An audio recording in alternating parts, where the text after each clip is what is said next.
Good morning, everybody. I want to thank the Oceanographic Institute and the Prince Albert II of Monaco Foundation for inviting me to share a few thoughts during the 12th edition of the Monaco Blue Initiative. And more broadly, I want to thank them for their partnership and for providing this forum to discuss some of the most pressing issues of our time. I'm proud to be President Biden's Special Presidential Envoy for Climate, now spending my days exclusively focused on the climate crisis and working hard to ensure that the United States and the global community are able to put the world on a safe path before it is too late. Advancing climate action has been a personal passion of mine for decades. But from the time I was a little boy, I was always in awe of the ocean, and I have made it central to my life's work to protect the bodies of water that cover 3/4 of our planet. The truth is, these passions are actually not distinct. Ocean stewardship and climate stewardship are really two sides of a single coin. We cannot protect the ocean without confronting the climate crisis. Greenhouse gas pollution is already having a devastating effect on the ocean, which is quite literally dying from climate impacts like warming and acidification. And it pains me to say, but we're heading toward an even more catastrophic future, because right now we are heading towards a more than 3 degrees Celsius warming across the planet.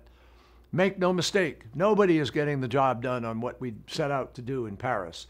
And in order to protect the ocean and the planet, it is absolutely essential now, we know, to try to hold the warming of the Earth to 1.5 degrees Celsius. Now, I recognize and I deeply regret that the United States, at the national level, has been absent in the global climate fight in recent years.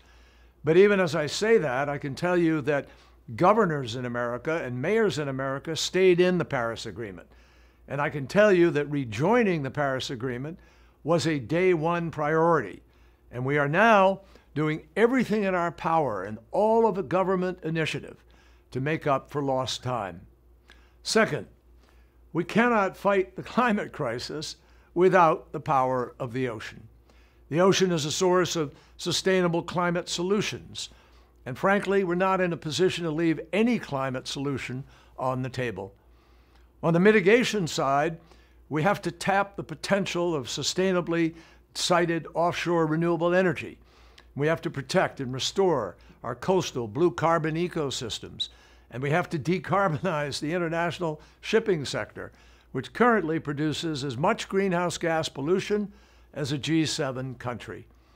Just think of the jobs that this work will create. The fact is that we are looking at the possibilities of the greatest economic transformation the world has seen since the Industrial Revolution. And that's not an exaggeration. The climate market, the effort to change our energy policy, will be the largest market the world has ever known. And climate and ocean actions are not inconsistent with a thriving economic recovery. In fact, they are foundational to it. On the adaptation side, we have to work to create resilience in the face of climate crisis. It is already affecting individual species and entire ecosystems. And only 5% of the ocean today has any form of protection, and only 2% is strongly protected. I was very proud of the work we did during the Obama administration in this vein, including the creation of the record-breaking Ross Sea Marine Protected Area. But we have so much more to do globally. The fact is that fishing is now a major crisis. And I hate to say it, but individual countries have chosen to put big fleets of fishing vessels out on the ocean, on the high seas, without observation, and they are literally strip mining the ocean of fish and of the fauna. So we face a monumental task.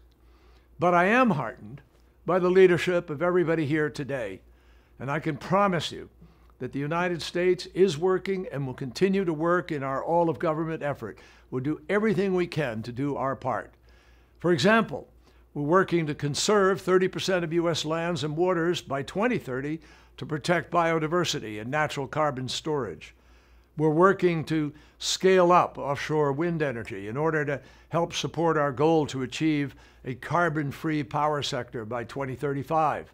And we will be working to reduce carbon emissions from the global shipping sector as well.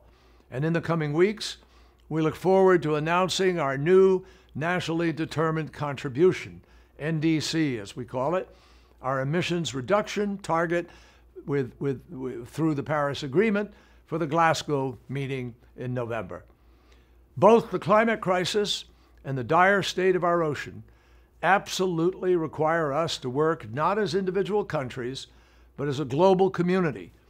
And there'll be no shortage of opportunities for us to work together this year to protect our ocean. BBNJ to COP26, we have the chance to do it, and there's no time to waste. We have to apply every lever to create a future for the ocean that is a biodiverse, climate resilient, and free from carbon pollution entity.